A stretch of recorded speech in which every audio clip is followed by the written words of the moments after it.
Federal funding cuts have already impacted health care, education, other programs in Connecticut. Now, the state wants to hear from those who feel the squeeze and maybe feel it more than others. Democratic Governor Ned Lamont today launched an online tool through which Connecticut businesses, nonprofits, and cities can report impacts directly to his office. And the governor joins me now. Governor, good to see you. Seems like this is an effort to verify and humanize something you already know. Hey, Major, great to see you. Look, the incoming from Washington is, every day or even more frequent. We got to know how it impacts people. It impacts our universities, it impacts our not-for-profits. I got commissioners, sometimes the portal for childcare turns on, sometimes it's off. So this online portal is one way we can help keep up and manage. So the governor of California, Gavin Newsom, today filed a lawsuit against the Trump administration over tariffs, saying that they're illegally applied and that he's already having to rewrite his own budget because of the economic impacts. Two questions. Do you support that idea of suing the Trump administration over the imposition of tariffs? And is your own state budget having to be rewritten because of them? I don't think so, but I can tell you that tariffs are incredible uncertainty. They're putting a drag upon our economy.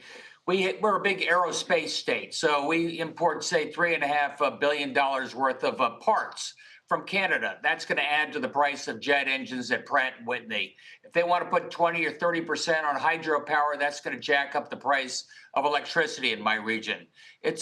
Tariff is a six-letter word for tax, and it's costing us a lot. Some of these federal spending cutbacks are related to diversity, equity, and inclusion. How do you process that? And what is your answer to administration assertions repeated over and over that anything that is DEI is by its very nature racist? I think it's so far off. We have a group, we go to every single neighborhood in the state. We work very hard to make sure the best and the brightest, whatever your background, have an opportunity to serve in state government, to be a teacher, to be an engineer. We do have somebody who's in charge of opportunity for our state. She comes out of Pratt & Whitney, that woke jet engine company, making sure the best and brightest do that. Look, I don't care about the word DEI, but I do care about the word opportunity. We're not going to change our stripes. And Governor, as I understand it, at least 50 students with visas studying in Connecticut have had those visas revoked by the Trump administration. Is there anything you can do to stop that, and what effect do you think that's having on education in Connecticut? Look, our universities are one of our greatest strengths here as a state and as a country. People from around the world want to come to Connecticut, come to America. We're scaring them off. We're saying you're not welcome. And by the way, Major, I've got a lot of Hispanic kids who are afraid to go to school right now and are staying home. They're just going to wait and see. All that talk about mass deportation is just slowing down opportunity for these kids. Is there anything you as the governor can do to either voice your concerns or help these people who are so nervous about the current situation? I could tell these kids, come to school, you're safe in school. Our teachers are teaching. We're not asking people immigration status. We're not getting involved in that. We want you to come to school. We need you. Same for our universities. We want those people there. We'll do everything we can to protect you. But look, you're right. All of a sudden, 50 people lose their visas. They're good kids doing the right thing in our colleges. They want to make a difference. Now they're going home. Governor, I want to ask you about, you mentioned the universities in Connecticut. Of course, New Haven is home to Yale, a great university in America, often mentioned next to Harvard. Harvard has now fought the administration, will fight the administration over its attempt to, and I will quote the Wall Street Journal editorial board this morning, micromanage Harvard's hiring practices and lots of other things unrelated to anti-Semitism. Do you fear that Yale could be next? I know there's an effort to fortify Yale, to resist anything from the Trump administration. Evaluate what you see playing out right now. I hope that Yale and Trinity and Wesleyan and Fairfield and UConn and all of our great universities follow Harvard's lead. You don't need the heavy hand of the federal government telling these institutions how to teach, how to hire, and who to recruit as students. Let the great universities handle it themselves.